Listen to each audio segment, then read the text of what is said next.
Mr. Vice President, thank you so much for sitting down with me. You too.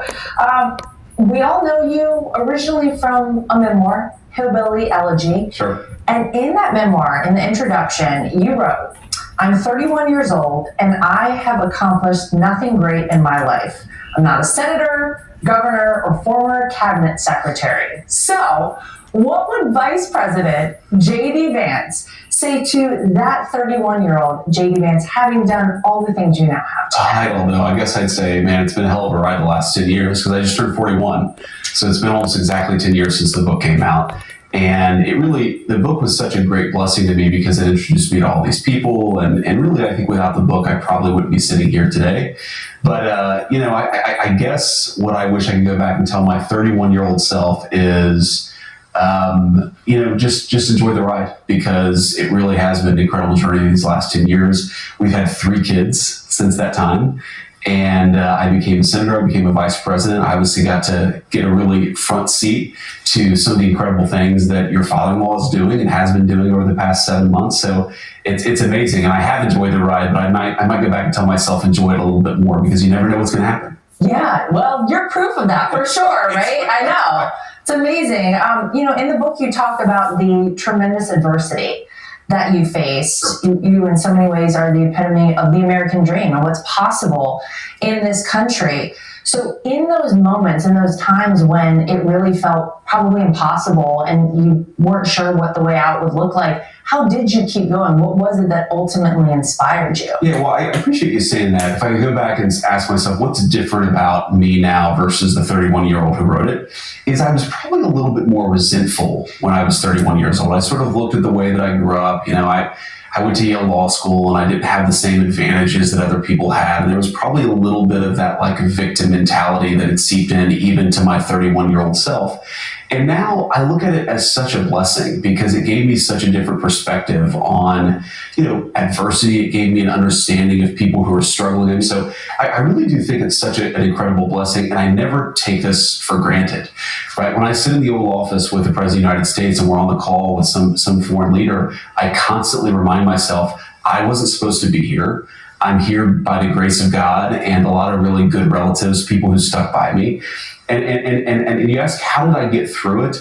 I think that the one thing that really helped me, I'll say 2 things. First of all, I was always a person of very strong faith.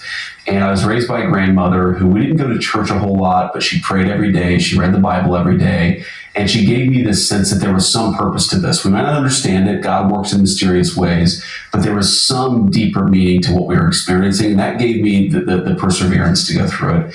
But it also just this feeling of gratitude. When I thought about my grandma who should have been enjoying her golden years, retiring, taking things easy, but she was taking care of me. She was dealing with the various addictions and problems that were going on with her kids. I just remember thinking, even when I was a little kid, Mama she makes it possible. Like she's the person who puts food on the table. She's the person who puts clothes on my back. And it's one of the great blessings is that I had enough insight even as a teenager to recognize that I owed this person a lot. And I think that feeling of gratitude is probably one of the great gifts that I had growing up, the recognition that I needed her, that I relied on her, and that without her I wouldn't have been anywhere. And that's the one thing when I meet kids who suffer from adversity, who have tough homes, sometimes, like a lot of times, much tougher lives than I had, I always remind them, try to feel gratitude. Because even if you're in the toughest possible circumstance, there is somebody in your life that is going that extra mile. If you feel gratitude towards them rather than resentment at all the people who didn't give you what they were supposed to give you, I think that makes it much easier to get through the day. Was there one specific moment, like can you go back and identify any moment where you said, you know what, I'm going to choose this direction. I'm going to choose to pursue something greater than rather than kind of a victim mentality of sorts. Sure. It definitely built slowly over time, but it was definitely in high school where, my grandmother would talk a lot. She was very sick. And there was this recognition that if Mama was the person who kind of held the family together, when she was gone, that was going to have to be somebody. Like somebody was going to have to step up. Somebody was going to have to be the person who took care of people. And I kind of wanted that person to be me. I wanted to be the person in my family that other people could rely on, that other people could pick up the phone and say, hey, I need your help. Can you help me? And that was a very powerful motivator, just this recognition that, I was transitioning from being a person that relied on mammal to being the kind of person who other people could rely on. And wanting to be that kind of guy was a very powerful motivating force for me. And I know you credit the Marine Corps with giving you purpose and discipline. Sure. I imagine you still, in this big role you have here in Washington, D.C., are using what you learned in the Marine Corps right here today as vice president. Yeah, that's right. Well, in ways big and small, actually. It would not have shocked me if I had learned after knowing him that your father-in-law had been in the Marine Corps, because, and of course, he didn't serve in the Marines, but he has a very Marine Corps style of leadership where he's very willing to delegate, and he trusts certain people. And when he trusts those people, he's willing to give them a task and say, go and do it, come back to me and report in a week. Whether you're a Lance Corporal or you're the Commandant of the Marine Corps, everybody has a few people that report to them. Everybody has a critical task that they have to do. And everybody is a critical part of that chain that connects us from the lowest of the low to the highest of the high. And I think that it's funny because the president really does have this attitude of, I'm going to surround myself with good people. I'm going to give clear directives. I'm going to check in, certainly, but I'm going to let my people go and do what I tell them to do and what I encourage them to do. And that sort of, I would call it a hands-off leadership style, but a leadership style that trusts the people around you very much is something I learned from the Marine Corps. And I think the greatest leaders that I've served under, that I've served with, they all have this ability to set clear guidelines, to inspire people, but also to trust people. And I think it's very hard to inspire people if you don't trust them. That's sort of two sides of the same coin. I learned that in the Marines. They say beside every great man is a great woman. Of course. And I think that would apply very much to our second lady, to your wife, Usha. Absolutely. So many people look up to her. I think she's really incredible. So tell us about her as a wife, as a mom, as our second lady of the United States, and how all of this has been for her. Yeah, so it's funny. I think she's hitting her stride a little bit because she's finding some projects that she's getting involved in. She's been very involved at the Kennedy Center. She really cares about child literacy. And so she just sort of came off the summer reading push that she's been doing for kids all across America. So she's really starting to enjoy it. But it's interesting. Usha is like she really is kind of the anchor in our family. And when people ask, like, what is it that makes you tick and what is it that makes her tick? So it's funny, I'm the more emotional one, right? I'm the one who gets fired up and super passionate about things. She's the person who's always a very even keel. So on the campaign trail, when I would read something that would get me pissed off, or like, I can't believe they said this about the president, like it's totally fake, or I can't believe they said this about me. She was always the person who was sort of even keel. She doesn't get too high, doesn't get too low. She really doesn't like politics. I mean, as much as I think she shined and a lot of people do look up to her, she never wanted this. She loves the policy side of it. She loves the job that I'm doing, but she really could do without the campaigning and without the media interviews and the fake stories and all that stuff, right? So that's one thing that's very true about her. But the attitude that she's had coming into it, obviously I appreciate it as the father of our kids, is this is really weird for the kids. This is really weird for the whole family. We're now surrounded by Secret Service. We live in the vice president's residence, which is amazing, by the way. And her main job, more than anything else, is just to make the kids have as normal a life as possible. She makes us do normal family stuff as much as possible. So, we were in California a couple of months ago for a fundraiser for the RNC, and she was like, well, we're going to be right next to Disneyland. Let's take the kids to Disneyland. Or, there's a coffee shop, there's a bakery in our home in Cincinnati that we really love. And she's always like, no, don't send somebody out to get it. Let's go as a family so the kids get to experience this thing, this ritual of our family that we really loved before politics, and they should continue to enjoy it afterwards. And that's how we make this, tolerable for the kids. And that's how we make sure that after 4 years of being vice president, the kids, are still, they still know how to like live a normal life. Like, I don't want them to get used to this. She doesn't either. And she really pushes the family to do as much family stuff as possible. And I really appreciate that. Believe me, I can relate to that too. Of course you can, yeah. Yeah, we try to do the same thing, but I think it's been very refreshing, very charming, honestly, for so many people to get a little bit of insight into your family, to see you out there with your kids all the time. I appreciate that. And, people think that it's more intentional sometimes than it is.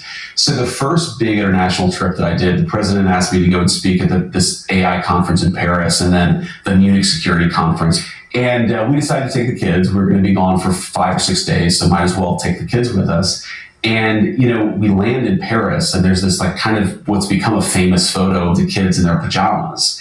And they're all getting off the plane in their pajamas, and everybody's like, oh, look, the Vances are, they're letting the kids be kids, and we really appreciate that. The reality is that we had these fancy outfits picked out for them. They were on the plane, and anybody who's ever traveled internationally with kids knows they were completely zonked out. You have the French foreign minister waiting on the tarmac for us. It's cold outside, and we're like, it's going to take us 45 minutes to wake these kids up and get them off the plane if we have to dress them. So let's just put them out there in their pajamas. So sometimes it's just, again, Usha's very good at this. It's just like, let the kids be kids. We'll deal with the consequences, and we'll just have as normal of a family life as we can, of course, within the confines of being vice president. There's so much to talk about with this administration. You could argue that already you have been the vice president for the most consequential administration in American history. So give people a little bit of insight to how it is to work with President Donald Trump. What's been the most surprising part of being his vice president for you? Oh, there's so many surprising things. I mean, I would say the most surprising thing, because obviously the president and I were close before I became the nominee, but the campaign was actually more parallel tracks. And I was doing my thing and he was doing his thing. And that's the nature of the beast, right? Because if he's going to be at a fundraiser, why not have me at a different fundraiser as opposed to the same one? Or if I'm going to speak to a crowd in Michigan, he's going to be speaking to a crowd in Wisconsin, right? You divide and conquer. And so even though we were doing this together, it felt a little bit more like parallel tracks. And so one thing I've learned just working with him like every day is he doesn't have an off switch. Like sometimes the president will call you at 12:30 or at 2 a.m, and then he'll call you at 6 a.m. about a totally different topic. It's like, Mr. President, did you go to sleep last night? Like, what is going on here? And, he says that's been one surprise. I think the second, I don't know if I call it a surprise, but certainly something that I've learned is a little bit related to what I said earlier.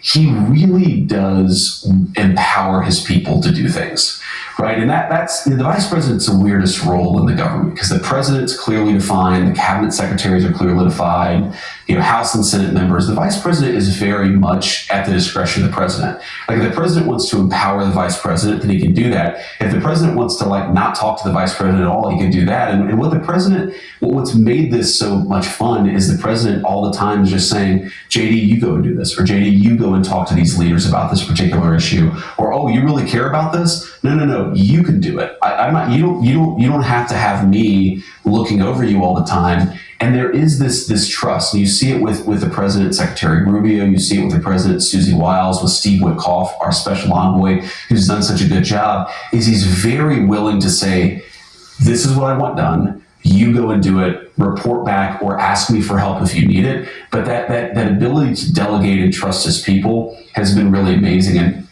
the last thing I'd say, it's not so much a surprise about the president, but certainly maybe a surprise about the administration as a whole. Is, the first administration, what the president says is he had some people around him he just didn't trust, right? And he had never done this before. Like he's the first person who had never served in the military or been a previous politician. He just completely came from this super successful business career into the president of the United States. And the second administration, we just trust each other. And I think that it's made us so effective and so cohesive because we just are able to divide and conquer a little bit when you actually trust the team and obviously trust the man in charge. Everyone's talking already about the midterms.